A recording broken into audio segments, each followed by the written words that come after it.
தாய்வேடு September 2024. பேராசிரியர் கலாநிதி சூனா வித்யானந்தன் என்னும் பேராளுமை. எழுதியவர் நாவண்ணா சுப்பிரமணியன். வாசிப்பவர் ஆனந்தராணி பாலேந்திரா. தோற்றுவாய். இலங்கையின் தமிழ் பேரறிஞர்களில் ஒருவராகவும் ஈழத்தின் தமிழ் பண்பாட்டு மரபுக்கு ஒரு பொது அடையாளத்தை வழங்கிய சமூக மனிதர்களில் முதல் வரிசை கணிப்பை பெற்ற ஒருவராகவும் திகழ்ந்து நிறைவு பெற்றவர் பேராசிரியர் கலாநிதி சூனா வித்யானந்தன் அவர்கள். 1924 1989. தமிழ் பேராசிரியராகவும் துணைவேந்தராகவும் திகழ்ந்த கலாநிதி சுப்பிரமணியம் வித்யானந்தன் அவர்கள் தமது காலப்பகுதியின் தமிழியல் ஆய்வு வரலாற்றை இயக்கி நின்ற முக்கிய ஆளுமைகளுள் ஒருவருமாவார். 35 ஆண்டுகளின் முன் நிறைவு பெற்றுவிட்ட அப்பெருமகனாரின் ஆளுமை அம்சங்கள் பற்றி இன்றைய தலைமுறையினர் உரியவாறு தெரிந்து தெளிவதற்கான ஒரு சுருக்கமான வரலாற்று பதிவாக எனது இக்கட்டுரை அமைகிறது. அவரின் விருப்பத்துக்குரிய மாணவர்களுள் நானும் ஒருவன். அவராலேயே தமிழ் ஆய்வுலகுக்கு நான் அறிமுகமானேன் என்பதையும் இங்கு முதலில் நன்றியுணர்வுடன் பதிவு செய்து கொள்கிறேன். அவ்வகையில் இக்கட்டுரை அவருக்கு நான் செலுத்தும் நன்றி கடப்பாடுமாகும். இவ்வகையில் முதலில் அவரை பற்றிய பொதுவான அறிமுக நிலை குறிப்புகளை பதிவு செய்ய முற்படுகிறேன். அதனை அடுத்து அவருடைய ஆளுமை அம்சங்கள் மற்றும் தமிழியல் வரலாற்றில் அவருக்குரிய முக்கியத்துவம் ஆகியன பற்றிய எனது அவதானிப்புகளை இங்கு சுருக்கமாக முன்வைக்கிறேன். அறிமுக நிலை குறிப்புகள். யாழ்ப்பாணம் தெல்லிப்பளை கிராமத்தைச் சேர்ந்தவரான திரு சுப்பிரமணியம் வித்யானந்தன் அவர்கள் 1940களில் கொழும்பில் இருந்த இலங்கை பல்கலைக்கழகத்தில் பயின்றவர். அங்கு இளங்கலை பட்டத்திற்காக தமிழை சிறப்பு பாடமாக பயின்று 1944 சிறப்பு கலைமானி என்ற பட்டத்தை பெற்றவர். அதனைத் தொடர்ந்து அதே பல்கலைக்கழகத்தில் 1946 முதுகலைமானி பட்டத்தையும் அவர் பெற்றார். அப்பல்கலைக்கழகத்தின் தமிழ் துறையிலே துணை விரிவுரையாளராக பணியேற்ற அவர் அப்பணிக்காலத்திலே கலாநிதி பட்டம் பெறுவதற்காக 1948 ஐக்கிய ராச்சியம் சென்றார். அங்கு அவர் லண்டன் பல்கலைக்கழகத்தின் ஸ்கூல் ஆஃப் ஓரியண்டல் ஸ்டடீஸ் எனப்படும் கீழைத்தைய கல்விச்சாலையிலே ஆல்ஃபிரட் மாஸ்டர் என்ற பேராசிரியரின் வழிகாட்டலிலே 10 பாட்டு வரலாற்று சமூக மொழியியல் நோக்கு என்ற தலைப்பிலான ஆய்வை மேற்கொண்டு 1950 அதனை நிறைவு செய்து கலாநிதி பட்டத்தை பெற்றுக்கொண்டார். அவர் இலங்கை மீண்ட பின் தாம் முன்னரே பணியாற்றிய இலங்கை பல்கலைக்கழகத்தின் தமிழ் துறையிலே விரிவுரையாளர் என்ற பணிநிலைக்கு உயர்ந்தார். அப்பணியிலே படிப்படியாக உயர்நிலைகளை எய்திய அவர் 1970 பேராசிரியரானார். 1977 இலங்கை பல்கலைக்கழகத்தின் யாழ்ப்பாண வளாகத்தின் தலைவராக நியமனம் பெற்ற இவர் அவ்வளாகமானது 1979 யாழ்ப்பாண பல்கலைக்கழகமாக புதிய பரிமாணத்தை எய்திய போது அதன் முதலாவது துணைவேந்தராகவும் பதவியேற்றார். தாம் இயற்கை எய்தும் வரை ஏறத்தாழ 10 ஆண்டுகள் வரை அப்பணியை அவர் தொடர்ந்துள்ளார். இதுவரை பேராசிரியர் கலாநிதி சூனா வித்யானந்தன் அவர்களை பற்றிய பொதுவான அறிமுக நிலை செய்திகள் இங்கு சுருக்கமாக முன்வைக்கப்பட்டன. அடுத்து அவரது ஆளுமை அம்சங்கள் இங்கு கவனத்துக்கு வருகின்றன. வித்யானந்தன் அவர்களின் ஆளுமை அம்சங்கள். தொகுநிலை நோக்கு. பேராசிரியர் கலாநிதி சூனா வித்யானந்தன் அவர்களின் ஆளுமை அம்சங்கள் என்ற வகையில் நான் அவதானித்து வந்தவற்றை இருவகைப்படுத்தலாம். முதலாவது வகையானது அவர் பல்கலைக்கழக கல்விச் சூழல்கள் சார்ந்து அவர் இயங்கி நின்ற முறைமை ஆகும். அதாவது விரிவுரையாளர், பேராசிரியர், வளாகத் தலைவர் மற்றும் துணைவேந்தர் ஆகிய நிலைகளில் அவர் செயற்பட்டு நின்ற முறைமைகளே இம்முதலாவது வகையில் நமது கவனிப்புக்குரிய அம்சங்களாகும். வித்யானந்தன் அவர்களின் இரண்டாவது வகை இயங்கு நிலை என இங்கு குறிப்பிடப்படுவது பல்கலைக்கழக நிர்வாக சூழல்களுக்கு அப்பால் அவர் தன்னை ஒரு சமூக மனிதராக அடையாளம் காட்டி செயற்பட்டு நின்ற நிலையேயாகும். ஈழத்தின் நாட்டுக்கூத்து மரபுகள், நாடக மரபு என்பனவற்றின் மீது அவர் புலப்படுத்தி நின்ற ஈடுபாடு மற்றும் அனைத்துலக தமிழராட்சி மன்றம் என்ற அமைப்பு சார்ந்து அவர் நிகழ்த்திய மாநாடுகள் ஆகியன இந்த இரண்டாவது இயங்கு நிலைக்கான முக்கிய சான்றுகளாக திகழ்வனவாகும். இவ்வாறான இருவகைசார் இயங்கு நிலைகள் பற்றிய குறிப்புகளே இங்கு தொகு நிலையில் சுருக்கமாக முன்வைக்கப்படுகின்றன. மேற்படி முதல் வகைசார் இயங்கு நிலையிலே இங்கு அழுத்தி பேசப்பட வேண்டிய விடயம், அவர் ஒரு நல்லாசிரியராகவும் ஆய்வாளராகவும் ஆய்வு வழிகாட்டியாகவும் திகழ்ந்ததோடு மட்டுமன்றி பல்கலைக்கழக நிறுவன அமைப்பின் நிர்வாகியாகவும் கூட சிறப்புற இயங்கி நின்றவராவார் என்பதாகும். அவர் மாணவர்களின் விருப்பத்துக்குரிய நல்லாசிரியராக திகழ்ந்தவர். தமிழை ஒரு பாடமாக பயிலாத மாணவர்களுக்கும் கூட அவருடைய தமிழ் பாட வகுப்புக்கு வந்து அவருடைய இலக்கிய இலக்கண விரிவுரைகளை சுவைப்பதில் ஆர்வம் காட்டினர் என்பது இங்கு குறிப்பிடத்தக்க முக்கிய செய்தியாகும். நான் பேராதனை பல்கலைக்கழகத்தில் இளங்கலை பயின்ற காலப்பகுதியில் 1966-69 இவ்வாறான காட்சிகளை நேரிலேயே தரிசித்துள்ளேன். வித்யானந்தன் அவர்கள் ஒரு ஆய்வாளர் என்ற வகையில் தமிழின் பண்பாட்டு மரபுகள் மீது தனி கவனம் செலுத்தி நின்றவராவார். 2000 ஆண்டுகளுக்கு மேற்பட்டதான தொடர்ச்சியான வரலாறு கொண்டவர்களான தமிழரின் பண்பாட்டு வளங்களை ஆய்வு நிலைகளில் உரியவாறு இனங்கண்டு வெளிக்கொணர்ந்தார். அவற்றை காலச்சூழலுக்கேற்ப பேணிக் கொள்ளவும் வளர்த்தெடுக்கவும் வேண்டும் என்ற மன உந்துதலுடன் தமது வாழ்நாள் முழுவதையும் ஆய்வுத்துறையில் செலவழித்தார். தமது ஆய்வுசார் இயங்கு நிலையின் ஆரம்ப ஆண்டுகளில் தமிழின் தொல் இலக்கியங்களான சங்கப் பாடல்கள் புலப்படுத்தி நிற்கும் பண்பாட்டு கோலங்கள் பற்றி ஆராய்வதில் அவர் தனிக்கவனம் செலுத்தி நின்றுள்ளார். தமது கலாநிதி பட்ட ஆய்வுக்கு 10 பாட்டு என்ற சங்கப்பாடல் தொகுப்பை ஆராய்ந்துள்ளார் என்பதை மேலே நோக்கினோம். இவ்வாய்வு பார்வையை அவர் தொடர்ந்து வளர்த்து வந்துள்ளமையை 1954 அவர் வெளியிட்ட தமிழர் சால்பு என்ற நூலாக்கம் நமக்கு தெளிவாக உணர்த்தி நிற்கிறது. 14 இயல்களில் 300க்கு மேற்பட்ட பக்கங்களில் அமைந்துள்ள இந்நூல் சங்க காலத்தின் அரசியல், போர் முறைகள், சமய நம்பிக்கைகள், வழிபாட்டு முறைகள், தத்துவ நிலைகள், சமூக அமைப்பு, தொழில்கள், பெண்களின் நிலை, கல்வியும் கலைகளும் ஆகிய பல்வேறு அம்சங்கள் சார்ந்த தகவல்களை பொருள் வாரியாக வகைப்படுத்தி தொகுத்தளித்துள்ளது. அத்துடன் அவ்வத்தரவுகளை பொருத்தமுற பொருத்தி காட்டியும் உள்ளது. மேலும் அவற்றுக்கான பொருள் விளக்கங்கள், வரலாற்று செல்நெறிசார் குறிப்புகள் ஆகியவற்றையும் கூட உள்ளடக்கியதாக இவ்வாக்கம் கட்டமைதி பெற்றுள்ளது. இவ்வாறான கட்டமைப்பு சிறப்பினால் இவ்வாக்கமானது பண்டை தமிழர் பண்பாட்டை ஆராய முற்படுவோருக்கு மிகு பயன் தரவல்ல ஒரு ஆய்வாதார நூலாக திகழ்ந்து வருகிறது என்பது நமது கவனத்துக்குரிய செய்தியாகும். இவ்வாறு தமது ஆய்வுசார் இயங்கு நிலையின் ஆரம்ப ஆண்டுகளில் தமிழின் தொல் இலக்கியங்களான சங்கப் பாடல்கள் மீது தனிக்கவனம் செலுத்தி நின்ற கலாநிதி வித்யானந்தன் அவர்கள் பின்னர் தமிழர் பண்பாட்டின் ஏனைய வரலாற்று கட்டங்களின் வாழ்வியல் அம்சங்கள் மற்றும் கலை மரபுகள் ஆகியவற்றையும் நோக்கி தனது பார்வையை விரிவுபடுத்திக் கொள்ளலானார். குறிப்பாக ஈழத்தின் பல்வேறு பிரதேசங்கள் சார் கலை மரபுகளை பேணிக் கொள்வதில் தனிக்கவனம் செலுத்தவும் தொடங்கினார். மேலே நாம் நோக்கிய தமிழர் சால்பு தவிர்ந்த அவருடைய ஏனைய ஆய்வு நிலைசார் எழுத்துக்கள் மற்றும் பதிப்பாக்கங்கள் ஆகியன நமக்கு உணர்த்தி நிற்கும் முக்கிய செய்திகள் இவை.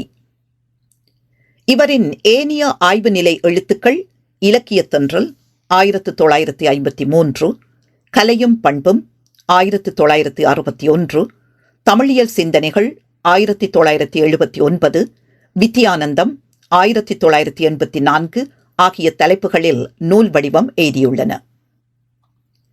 இலக்கியத் தென்றல் முதலான 4 நூலாக்கங்களும் அவர் பல்வேறு சந்தர்ப்பங்களில் தமிழரின் கலை இலக்கிய மரபுகள் மற்றும் இலக்கண மரபு ஆகியன தொடர்பாக எழுதியுள்ள கட்டுரைகளின் தொகுப்புகளாக அமைந்தவையாகும். இக்கட்டுரைகள் ஒரு வகையின மாணவர்களையும் பொது வாசகரையும் கருத்துள் கொண்டு அவ்வப்போது எழுதப்பட்டவையாகும். கட்டுரைகளில் இன்னொரு வகையின ஆய்வரங்க சூழல்களை மையப்படுத்தி எழுதப்பட்டவையாகும்.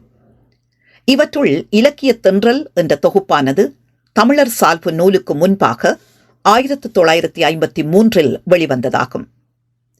இதிலே தமிழ் இலக்கிய பரப்பு, தமிழ் இலக்கண நூல்கள், ஐம்பெருங்காப்பியங்கள், இஸ்லாமியர் தமிழ் தொண்டு, ஈழநாட்டு பெரியார் தமிழ்மொழி காட்டிய தொண்டு, 20ஆம் நூற்றாண்டு தமிழ் கவிதை ஆகிய தலைப்புகளில் அமைந்த 6 கட்டுரைகள் இடம்பெற்றுள்ளன. இக்கட்டுரைகள் இலக்கிய வரலாறு மற்றும் இலக்கண வரலாறு ஆகிய பாடப்பரப்புகள் சார்ந்தவை என்பது வெளிப்படை. இவை குறிப்பாக பல்கலைக்கழகங்களிலும் பல்கலைக்கழக புகுமுக வகுப்புகளிலும் பயிலும் மாணவர்கள் மற்றும் பொது வாசகர்கள் ஆகியோரின் பார்வைகளை அகலப்படுத்தும் நோக்கில் எழுதப்பட்டவை எனலாம். கலையும் பண்பும் என்ற நூலாக்கமானது இஸ்லாமியருடைய கலை இலக்கிய மரபுகள் பற்றி பேசுவது. இலக்கிய தென்றல் என்ற நூலிலே இஸ்லாமியர் தமிழ் தொண்டு பற்றி எடுத்துரைத்துள்ள வித்யானந்தன் அவர்கள் இந்நூலிலே அத்தொண்டுக்கு பின்புலமான இஸ்லாமிய பண்பாட்டை விரிவாக அறிமுகம் செய்துள்ளார். பிறை அன்பன் என்ற புனைப்பெயரில் அவரால் எழுதப்பட்ட இவ்வாக்கமானது மேற்படி பொருண்மை சார்ந்து பேராதனை பல்கலைக்கழகத்தின் முஸ்லிம் மாணவர் மன்றத்தின் வெளியீடான யூனிவர்சிட்டி மஜ்லிஸ் என்ற இதழில் 1953 முதல் 1959 வரையான காலப்பகுதியில் அவரால் எழுதி வந்த கட்டுரைகளின் ஒழுங்கமைக்கப்பட்ட நூல் வடிவமாகும். 1979 வெளிவந்த தமிழியல் சிந்தனைகள் என்ற தொகுப்பிலே 7 தமிழ் கட்டுரைகளும் 2 ஆங்கில கட்டுரைகளும் இடம்பெற்றுள்ளன. தமிழ் கட்டுரைகள் நாவலரும் தமிழகமும், நாவலர் இருவர், ஈழமும் தமிழ் இலக்கணமும், ஈழத்தின் கிராமிய நாடகங்கள், ஈழத்திலே சமயமும் கல்வியும், ஈழத்திலே தமிழ் கல்வியும் பல்கலைக்கழகமும், இஸ்லாமியரும் தமிழில் புதிய பிரபந்த வகைகளும் ஆகிய தலைப்புகளில் அமைந்தவையாகும். ஆங்கில கட்டுரைகள் Tamil influences on Sinhalese, Tamil studies in English in Ceylon ஆகிய தலைப்புகளில் அமைந்துள்ளன. வித்யானந்தன் அவர்களின் மணிவிழா சூழலையொட்டி 1984 வெளிவந்ததான வித்யானந்தம் என்ற தொகுப்பாக்கமானது ஈழத்து நாட்டுக்கூத்து மரபு முதல் 4ஆம் தமிழாராய்ச்சி மாநாட்டு தலைமையுரை வரையான 10 கட்டுரைகளை கொண்டதாகும். இவருடைய பதிப்பு செயற்பாட்டினூடாக 7 நூல்கள் வெளிவந்துள்ளன. அவை மட்டக்களப்பு நாட்டுப் பாடல்கள் 1960, அலங்கார ரூபன் நாடகம் 1962, மன்னார் நாட்டுப் பாடல்கள் 1964, எண்டிரீக்கு எம்பரதோர் நாடகம் 1964, மூவி ராசாக்கள் நாடகம் 1967, ஞான சௌந்தரி நாடகம் 1967, கஞ்சனம்மானை 1976. இவையாவும் ஈழத்தின் நாடகம் மற்றும் நாட்டுக்கூத்து மரபுகள் சார்ந்த பண்டைய எழுத்து பிரதிகளிலிருந்து அச்சேற்றம் பெற்றவையாகும். இவ்வாறாக ஆய்வாளராகவும் பதிப்பாளராகவும் செயற்பட்டு நின்ற அவர் சிறந்த ஓர் ஆய்வு வழிகாட்டியாகவும் திகழ்ந்தவர் ஆவார். இவ்வகையில் அவருடைய இயங்கு திறனின் சிறப்புக்கு நானே சிறந்த உதாரணமாவேன். எனது முதுகலை மற்றும் கலாநிதி பட்ட ஆய்வுகளை அவரே வழி நடத்தியவராவார். முதுகலை ஆய்வீட்டுக்கு ஈழத்தில் தமிழ் நாவல்கள் என்ற தலைப்பையும், கலாநிதி பட்ட ஆய்வீட்டுக்கு தமிழ் யாப்பு வளர்ச்சி என்ற தலைப்பையும் நான் தேர்ந்து கொண்டிருந்தேன். அவ்வவ் ஆய்வீடுகளுக்கான எனது கையெழுத்து படிகளை அவர் இரவிரவாக விழித்திருந்து வாசித்து திருத்திய அந்நாள்கள் இங்கு என் நினைவில் மீள்கின்றன. இலங்கை பல்கலைக்கழக யாழ்ப்பாண வளாகத்தின் தலைவராகவும் துணைவேந்தராகவும் விளங்கியதை கருத்தில் கொண்டு நிர்வாகப் பணியை சுட்டிக்காட்ட விளைகிறேன். மேற்படி யாழ்ப்பாண வளாகமானது யாழ்ப்பாண பல்கலைக்கழகமாக வளர்ச்சி எய்திய வரலாற்று கட்டத்தில் அவ்வரலாற்றை இயக்கி நின்ற நிர்வாக பொறுப்பாளராக திகழ்ந்தவர் அவர் என்பது இங்கு நமது கவனத்துக்குரிய செய்தியாகும். இவ்வகையில் 1977 தொடங்கி 1989 வரை 12 வருட கால பகுதியில் அந்நிறுவனமானது கல்வித்துறைசார் நிலைகளிலும் கட்டமைப்புசார் நிலைகளிலும் பல நிலை வளர்ச்சிகளை எய்தியுள்ளது. குறிப்பாக அப்பல்கலைக்கழகத்தின் மருத்துவ பீடம் இவருடைய காலகட்டத்தில் உருவாக்கப்பட்டது என்பது இங்கு நமது கவனத்துக்குரிய முக்கிய வரலாற்று செய்தியாகும். இவ்வாறாக அவரது நிர்வாக காலகட்டத்தின் ஏனைய வளர்ச்சி நிலைகள் தனித்தனியாக விரிவாக எடுத்துரைக்கப்பட வேண்டியவையாகும். கலாநிதி வித்யானந்தன் அவர்கள் பல்கலைக்கழக நிர்வாக சூழல்களுக்கு அப்பால் அவர் தன்னையொரு சமூக நோக்குடைய கல்வியாளராக அடையாளப்படுத்திக் கொண்டு இயங்கி நின்ற முறைமைகளுக்கு பல சான்றுகளை இங்கு சுட்டலாம். பொது மேடைகளில் பேருரைகள் நிகழ்த்துதல், கலை இலக்கிய விழாக்களுக்கு தலைமை வகித்தல் முதலான செயற்பாடுகள் மூலம் அவர் தன்னை ஒரு சமூக மனிதராகவும் கலை இலக்கிய புரவலராகவும் அடையாளம் காட்டி நின்றவராவார். இவ்வாறான அவருடைய இயங்கு நிலைகளின் தொடர்ச்சியான செயற்பாடுகளில் ஒரு வகையானவையே ஈழத்தின் நாடக மரபு மற்றும் நாட்டுக்கூத்து மரபுகள் மீது அவர் புலப்படுத்தி நின்ற ஈடுபாடுகளாகும். இன்னொரு வகையான இயங்கு நிலையையே அனைத்துலக தமிழாராய்ச்சி மன்றம் என்ற அமைப்பு சார்ந்து அவர் நிகழ்த்திய மாநாடுகள் நமக்கு உணர்த்தி நிற்கின்றன. ஈழத்தின் நாடக மரபு மற்றும் நாட்டுக்கூத்து மரபுகள் மீது அவர் புலப்படுத்தி நின்ற ஈடுபாடுகளின் முக்கிய சான்றுகளாக அமைவன அவ்வம் மரபுசார் ஆக்கங்களை அவர் மேடியேற்றிய செயற்பாடுகளாகும். பேராசிரியர் கணபதி பிள்ளை அவர்கள் எழுதிய முருகன் திருகுதாளம், சங்கிலியன், உடையார் மிடுக்கு முதலிய நாடகங்களையும், கர்ணன் போர், ராவணேசன், வாலிவதை முதலிய கூத்துகளையும் அவர் மேடியேற்றியுள்ளார். கண்டி, கொழும்பு, யாழ்ப்பாணம், வவுனியா, மன்னார் முதலிய நகரங்களில் மேடியேற்றங்கள் நிகழ்ந்துள்ளன. 1950கள் முதல் ஏறத்தாழ 1970கள் வரையிலான காலப்பகுதியில் இவ்வாறான மேடியேற்றங்கள் நிகழ்ந்துள்ளன. இவற்றுள் குறிப்பாக நாட்டுக்கூத்துகளை மேடியேற்றுவதில் அவர் நவீன உத்திகளை பயன்படுத்தியுள்ளார். இவ்வாறான அவருடைய செயற்பாடுகள் உயர்கல்வி சூழல் சார்ந்தவர்களும் நகரமயப்பட்டவர்களுமான சமூகத்தினர் மத்தியில் அக்கூத்து மரபுகளுக்கு பெரும் வரவேற்பை தந்தன என்பதும் இங்கு குறிப்பிடப்பட வேண்டிய செய்தியாகும். அவ்வகையில் ஈழத்து நாட்டுக்கூத்து மரபுக்கு புது இரத்தம் பாய்ச்சிய கலை புரவலர் என்ற கணிப்புக்குரியவராக இவர் திகழ்ந்துள்ளார். அனைத்துலக தமிழாராய்ச்சி மன்றம் என்ற அமைப்பு சார்ந்த அவருடைய இயங்கு நிலை என்ற வகையில் இங்கு குறிப்பிடப்படுபவை அவர் யாழ்ப்பாணத்திலும் 1974, மட்டக்களப்பிலும் 1976, வன்னியிலும் 1983 நிகழ்த்திய மாநாடுகளாகும். இவற்றுள் முதலாவது மாநாடானது உலகு தழுவிய நிலையில் அமைந்ததாகும். பின்னிய இரண்டும் பிராந்திய மாநாடுகளாகும். இவற்றுள் மேற்படி முதலாவது மாநாட்டை யாழ்ப்பாணத்தில் நிகழ்த்துவதில் பேராசிரியர் புலப்படுத்தி நின்ற உறுதிப்பாடே இங்கு நமது தனி கவனத்துக்குரிய செய்தியாகிறது. 1964 உருவான அனைத்துலக தமிழாராய்ச்சி மன்றம் என்ற உலகு தழுவிய அமைப்பானது தனது முதல் 3 மாநாடுகளை முறையே மலேசியா, தமிழகம், இந்தியா மற்றும் பிரான்ஸ் ஆகியவற்றில் நிகழ்த்தியிருந்தது. பிரான்ஸ் மாநாட்டின் நிறைவிலே அடுத்த 4வது மாநாட்டினை இலங்கையில் நிகழ்த்துவது என்பதான தீர்மானம் நிறைவேற்றப்பட்டிருந்தது. இந்த தீர்மானத்துக்கு அமையவே இலங்கையில் 1974 ஜனவரியில் இம்மாநாட்டை நடத்தும் முயற்சிகள் மேற்கொள்ளப்படலாயின. இம்மாநாட்டை கொழும்பிலேயே நடத்த வேண்டும் என அன்றைய ஆட்சியாளர்கள் வலியுறுத்தி நின்றனர். அதனை ஒப்புக்கொள்ள மறுத்து யாழ்ப்பாண மாநகரிலேயே அதனை நடத்தி காட்டியமையே பேராசிரியர் வித்யானந்தன் அவர்களின் முக்கிய சாதனையாகும். அவருடைய இச்செயற்பாட்டில் அவருடன் நான் சேர்ந்தியங்கிய அனுபவங்கள் இங்கு நினைவில் மீள்கின்றன. மேற்சுட்டியவாறான அவருடைய ஆளுமை அம்சங்கள் சார் செய்திகளை முழுநிலையில் விரித்துரைப்பது எனது நோக்கமன்று.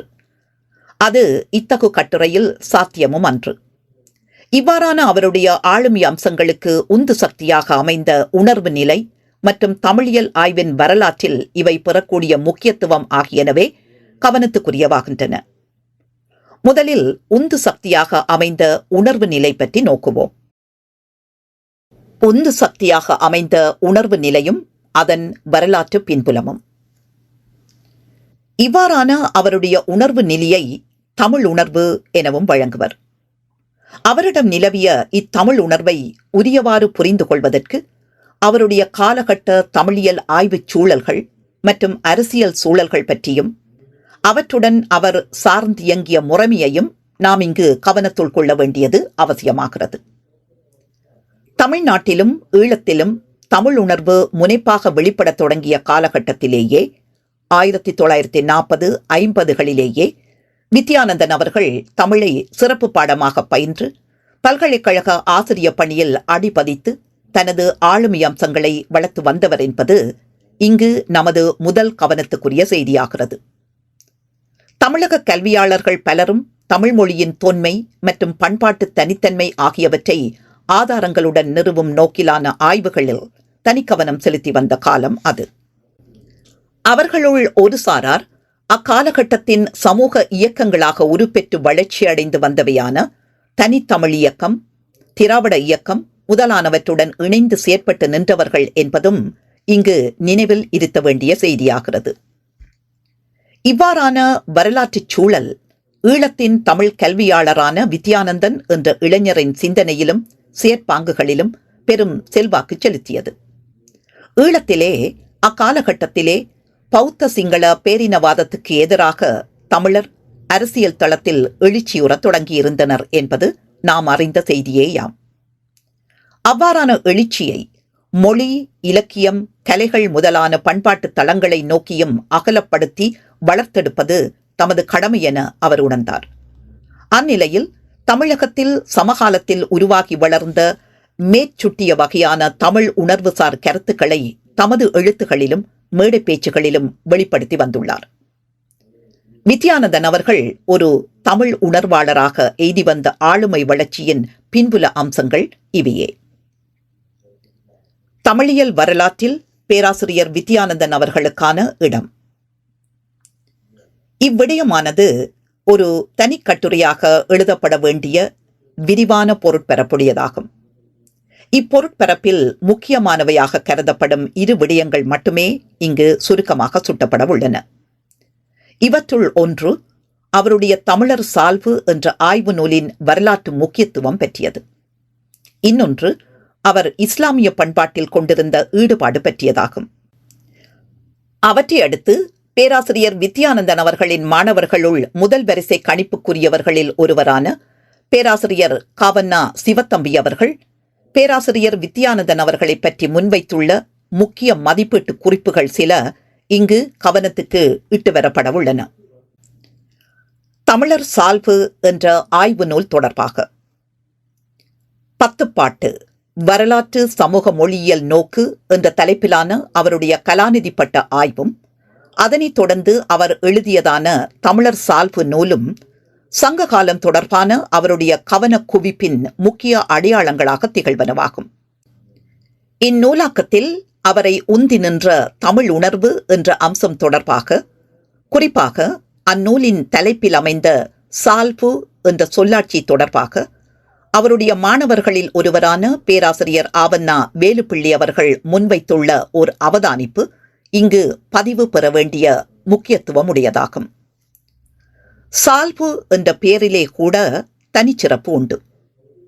வித்யானந்தன் பண்பாடு என்ற சொல்லை பயன்படுத்தவில்லை. ஆங்கிலத்தில் கல்ச்சர் என்பதற்கு மாற்றீடாக உருவாக்கப்பட்ட வார்த்தை பண்பாடு ஆகும்.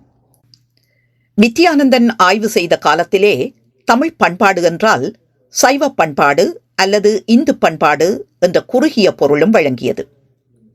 வித்யானந்தன் கண்டுகொண்ட சங்ககால தமிழர் பண்பாடு இக்குறுகிய வட்டத்தை கடந்ததென வித்யானந்தன் கருதினார். சங்ககால தமிழிலே வழங்கிய சான்றோர் என்ற சொல் வித்யானந்தனை கவர்ந்திருக்கிறது. சால்பு உடையவரே சான்றோர் ஆவர். சங்க சான்றோர் என்று மட்டுமல்லாது பிட் சான்றோர் என்ற வழக்கும் உரையாசிரியர்களாலே பயன்படுத்தப்பட்டு வந்தது. எனவே சால்பு என்ற வார்த்தையை இவர் வழக்கிற்கு கொண்டு வந்தார். தமிழர்களுக்கு சிறப்பாக உரிய சால்பு சங்ககால சால்பு என்ற கோட்பாட்டையுடைய இவர் நூலுக்கு தமிழர் சால்பு என்று பெயரிட்டார். மேற்சுட்டிய பொருண்மைசார் பார்வைகளுக்கான முக்கிய தொடக்க நிலை சான்றாக நமக்கு கிடைக்கும் முக்கியமான முதலாவது ஆக்கம் தமிழகத்தில் வாழ்ந்த ஈழத்தவரான மல்லாகம் விஸ்வநாத பிள்ளை கனகசபை பிள்ளை அவர்கள் எழுதிய த தமிழ்ஸ் 1800 years ago என்ற ஆய்வு நூலாகும். இது மெட்ராஸ் ரிவ்யூ என்ற ஆங்கில இதழில் 1895 முதல் 1901 வரை தொடராக பதிவாகி வந்து பின்னர் 1905 நூல் வடிவம் பெற்றதாகும். 1892 உவே சாமிநாதையர் அவர்களால் பதிப்பிக்கப்பட்டதான சிலப்பதிகாரமே இவ்வாக்கத்துக்கான முக்கிய ஆதார நூலாக அமைந்ததென்பது நாம் மெனங்கொள்ள வேண்டிய முக்கிய செய்தியாகும். கனகசபை பிள்ளை அவர்களின் இந்த ஆங்கில மொழியாக்கமானது பின்னாளில் தமிழறிஞர் திரு காவண்ணா அப்பாத்துரை 1907 1989 அவர்களால் 1800 ஆண்டுகளுக்கு முற்பட்ட தமிழகம் என்ற தலைப்பில் தமிழாக்கம் செய்யப்பட்டு நூலுருவம் எய்தியுள்ளது. இவ்வாறு தமிழர் பண்பாடு தொடர்பாக திரு வி கனகசபை பிள்ளை அவர்களாலும் அவரை போன்ற அக்காலகட்ட சிந்தனையாளர்களாலும் கூட தொடக்கி வைக்கப்பட்ட ஆய்வு பார்வையானது பின்வந்த கால பகுதிகளில் பல கட்டங்களாக விரிவும் வளர்ச்சியும் பெற்று வந்துள்ளது. இப்பொருண்மை சார்ந்து பேராசிரியர்கள் கே.ஏ. நீலகண்ட சாத்திரியார், எஸ். வையாபுரி பிள்ளை மற்றும் மயிலை சீனி வேங்கடசாமி முதலிய தமிழக அறிஞர் பெருமக்கள் பலர் நூல்களும் கட்டுரைகளும் எழுதி வந்துள்ளனர். இவ்வாறாக தமிழக அறிஞர் பலரால் கவனம் செலுத்தப்பட்ட ஒரு ஆய்வு பொருண்மையை தேர்ந்து எழுதப்பட்ட ஒரு ஆக்கம் என்ற வகையிலேயே வித்யானந்தன் அவர்களுடைய தமிழர் சால்பு என்ற ஆக்கம் விளங்குகிறது. ஆய்வு தேடல்களின் தொடர்ச்சியும் வளர்ச்சியுமான சிந்தனை தேரரே இந்நூலாகும். இவ்வாறு நோக்கும் போது ஆய்வு நூல் என்ற வகையில் தமிழர் சால்பு பேராசிரியர் வித்யானந்தன் அவர்களுக்கு பெருமை சேர்ப்பதாக அமைந்தது என்பது தமிழக அறிஞர் சமூகத்தால் ஒப்புக்கொள்ளப்பட்ட ஒரு முடிவே ஆகும். குறிப்பாக நாம் மேலே நோக்கிய தமிழக பேராசிரியர்களில் கே.ஏ. நீலகண்ட சாத்திரியார், பேராசிரியர் வையாபுரி பிள்ளை இருவரும் வேறு சில தமிழக அறிஞர்களும் கூட வித்யானந்தனுடைய இந்நூலை பாராட்டியுள்ளனர் என்பதை பேராசிரியர் ஆவண்ணா வேலுப்பிள்ளை அறியத் தருகிறார். இவ்வாறு அறியத் தரும் அவர் தன்னுடைய கூற்றாக முன்வைத்துள்ள ஒரு மதிப்பீட்டு குறிப்பின் ஒரு பகுதியையும் இங்கு பதிவு செய்ய விளைகிறேன். இதுபோன்ற இன்னொரு சிறந்த நூல் சங்ககால தமிழ் பண்பாட்டை விளக்குவதற்கு தமிழ்நாட்டிலே தோன்றவில்லை. வித்யானந்தனுடைய 30வது வயதில் வெளிவந்த இந்த ஒரு நூலே தமிழியல் ஆய்விலே அவருக்கு ஒரு நிரந்தர இடத்தை பெற்றுத் தந்தது. பேராசிரியர் ஆவண்ணா வேலுப்பிள்ளை அவர்களின் இம்மதிப்பீடானது 35 ஆண்டுகளுக்கு முற்பட்ட காலகட்ட, அதாவது 1989ஆம் ஆண்டின் ஆய்வு நிலை பற்றியதாகும். இந்த இடைக்காலத்தில் ஏற்பட்டுள்ள ஆய்வு நிலை வளர்ச்சிகளை உள்ளடக்கிய மதிப்பீடு இனித்தான் மேற்கொள்ளப்பட வேண்டும். இஸ்லாமிய பண்பாட்டம்சங்கள் மீதான ஈடுபாடு தொடர்பாக வித்யானந்தன் அவர்களால் பிறை அன்பன் என்ற புனை பெயரில் எழுதப்பட்டதான கலையும் பண்பும் என்ற நூலானது இஸ்லாமிய பண்பாட்டை பேசுவதென்பதை மேலே நோக்கியுள்ளோம்.